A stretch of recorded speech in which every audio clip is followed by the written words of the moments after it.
Episode number 11 की शुरुआत होती है।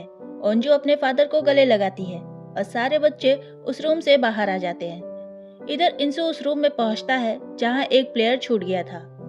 प्लेयर को लगता है कि इंसू ज़ोंबी नहीं है बल्कि नॉर्मल है और वो इंसू से कहता है कि तुम भी यहीं रुक जाओ, बाहर जाओगे तो ज़ोंबी बन जाओगे। तब इंसू कहता है कि बताओ सान कहाँ है। इस पर प्लेयर कहता है कि उसे सान के बारे में कुछ नहीं पता। तब इंसू कहता है कि यहाँ से भाग जाओ नहीं तो मैं तुम्हें मार दूंगा। प्लेयर भी समझ जाता है कि इंसू ज़ोंबी है और फिर तभी इंसू कहता है कि क्या तुम्हें भूख लग रही है और खुद ही उसे काट लेता है और फिर उसे धकेल कर कहता है कि यहाँ से भाग जाओ। इधर ओंजो के फादर सबको बताते हैं कि पहाड़ी से होते हुए शहर में जाने का रास्ता है। तभी वो फिर से भागते हुए कोर्ट के अंदर पहुंच जाते हैं। वो गेट बंद कर देते हैं लेकिन ज़ोंबीज वो दरवाजा तोड़कर अंदर घुस जाते हैं। अब ओंजो के फादर फ्लेयर लाइट जलाकर अपनी ओर ज़ोंबीज को आकर्षित करते हैं और सबको वहां से निकलने को कहते हैं। वो सबको बाहर करके गेट बंद कर लेते हैं। तभी ओंजो अपने फादर के हाथ को देखती है जिस पर ज़ोंबी ने पहले ही काट रखा था, इसलिए वो बाहर नहीं गए थे और सारे ज़ोंबी उन पर अटैक कर देते हैं और ये देखकर ओंजो रोने लगती है। फिर सान और सोयुक ओंजो को वहां से ले जाते हैं। अब सारे बच्चे उस कंस्ट्रक्शन बिल्डिंग में चले जाते हैं जिसे हमें फर्स्ट एपिसोड में दिखाया गया था। फिर नामरा बोलती है कि ये सेफ जगह नहीं है, यहाँ आसपास बहुत सारे ज़ोंबी हैं। उन्हें एक विंडो दिखती है और एक एक करके सब विंडो से बाहर निकलकर वहीं नीचे बैठ जाते हैं। तब नामरा कहती है कि धीरे धीरे बात करो, वो तुम्हें सुन सकते हैं। हम देखते हैं कि ओंजो अपने फादर को सोचकर रो रही थी और आर्चरी गर्ल ने उसका मुंह बंद कर रखा था। अब सान ओंजो के पास जाता है। फिर हमें मिस्टर ली की डॉक्यूमेंट्री दिखाई जाती है जिसमें वो कहते हैं कि इस वायरस ने इंसानों को मार दिया है। मरे हुए इंसान तो फिर भी मरे हुए हैं, लेकिन बदले हुए इंसानों का क्या। अब हम इंसू को देखते हैं। वो प्लेयर एक तीर से इंसू को मारता है लेकिन इंसू को कुछ नहीं होता और वो प्लेयर भी ज़ोंबी बन जाता है। इधर सब बैठकर सोच रहे होते हैं कि अब क्या करें। तब आर्चरी गर्ल और मीजन खड़े होते हैं और कहते हैं कि हम सीनियर्स हैं इसलिए हम लीड करेंगे। हम अलग अलग डायरेक्शन में जाकर ये पता लगाएंगे कि यहाँ से निकलने का रास्ता क्या है। इधर सान और ओंजू अपने पेरेंट्स के बारे में सोचकर दुखी रहते हैं। तभी वो अपनी पुरानी बातें करने लगते हैं और सान उसे बताता है कि वो उसे पहले से ही पसंद करता था। इधर इंसू उस रूम में पहुंचता है जहां से ओंजू के फादर ने सबको बाहर निकाला था। तभी इंसू ग्रुप मेंबर्स को देखकर कहता है कि ये भी ज़ोंबी बन गया और उसे किक मारकर गिरा देता है। तभी वो पहाड़ी का रास्ता देख लेता है। इधर कैप्टन उन दो ज़ोंबीज पर एक एक्सपेरिमेंट करता है। वहां पर साउंड फ्रीक्वेंसी को तेज कर देता है। तभी पता चलता है कि ज़ोंबीज साउंड की तरफ अट्रैक्ट होते हैं और तेज साउंड बर्दाश्त नहीं कर पाते। फिर वो लोग 4 जगह चूज करते हैं, Huygens inter college, Huygens school, एक चौराहा और एक ग्राउंड, जहां पर साउंड फ्रीक्वेंसी को बढ़ाकर ज़ोंबी को इकट्ठा किया जा सके। इधर नामरा की तबीयत बिगड़ने लगती है। उसे इंसानी मांस खाने की इच्छा बहुत ज्यादा होने लगती है। जैसे ही वो सोयू को काटने वाली होती है वो खुद को कंट्रोल करती है और अपने ही हाथ को काट लेती है।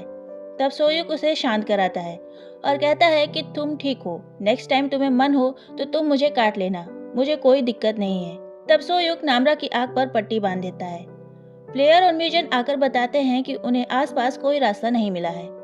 तभी सान कहता है कि वो एक छत पर जाकर ज़ोंबीज को अपने पास अट्रैक्ट करेगा और बाकी लोग पहाड़ी के रास्ते निकल जाएंगे। इस पर ओंजो और बाकी लोग कहते हैं कि अब कोई भी अपनी जान खतरे में नहीं डालेगा।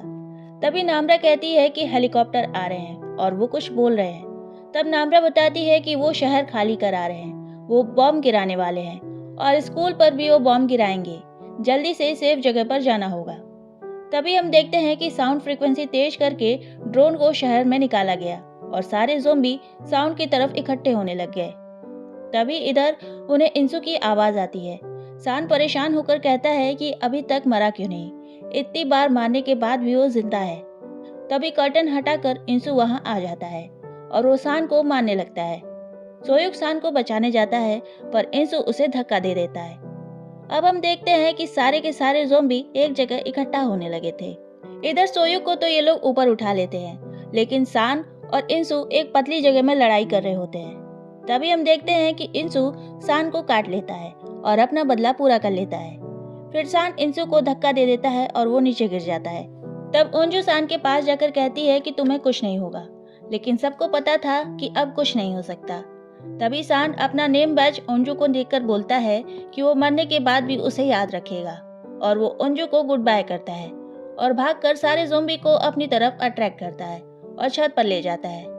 इधर सारे स्टूडेंट बाहर निकलने लगते हैं और हम देखते हैं कि साउंड से इंसू और नामरा को भी प्रॉब्लम होने लगती है। सान सारे ज़ोंबी को छत पर ले जाकर खुद लिफ्ट वाली जगह पर जंप कर देता है और सारे ज़ोंबी नीचे गिर जाते हैं। इधर सारे लोग पहाड़ी की तरफ से भाग रहे होते हैं। तभी इंसू सान के पास आता है और कहता है कि तुझे मारते वक्त मुझे मजा नहीं आया था। तभी सान हाथ में मिट्टी उठाता है और सोचता है कि वो इसे भी नीचे गिरा देगा, लेकिन इतना पिटने के बाद भी इंसू बच जाता है और आंखों में धूल गिरने से भी उसे कुछ नहीं होता। अब इंसू अपना बदला पूरा करने के लिए सान की आंख फोड़ देता है। इधर सिलेक्टेड जगह पर बॉम्ब ब्लास्ट कर दिया गया था। पूरा शहर तबाह होने लगता है। तभी हम देखते हैं कि सान इंसू को लेकर नीचे जंप कर जाता है। अब कैप्टन कहते हैं कि कल रेस्क्यू मिशन चालू कर देना और बचे हुए लोगों को ले आना, और आगे का मिशन अब तुम ही लीड करोगे। तब जूनियर कहता है कि आप कहाँ जा रहे हैं। इस पर वो कैप्टन बोलता है कि मैं थक गया हूँ, सोने जा रहा हूँ। फिर कैप्टन पॉलिटिशियन से कहता है कि हमें शहर को बचाने के लिए बम गिराने पड़े, आप यहाँ से बाहर जाकर लोगों के परिवार को सांत्वना देना। इस पर पॉलिटिशियन को गुस्सा आ जाता है और वो कहती है कि तुमने और कोई रास्ता छोड़ा भी नहीं है। फिर कैप्टन अपने रूम में जाकर अपनी ऑफिशियल यूनिफॉर्म पहनकर कन्फेशन रिकॉर्ड करता है कि ज़ोंबी को इस शहर से बाहर नहीं निकलने देना था। ये वायरस फैले ना, इसलिए इतना बड़ा फैसला लेना पड़ा। इस ब्लास्ट की सारी जिम्मेदारी मेरी है।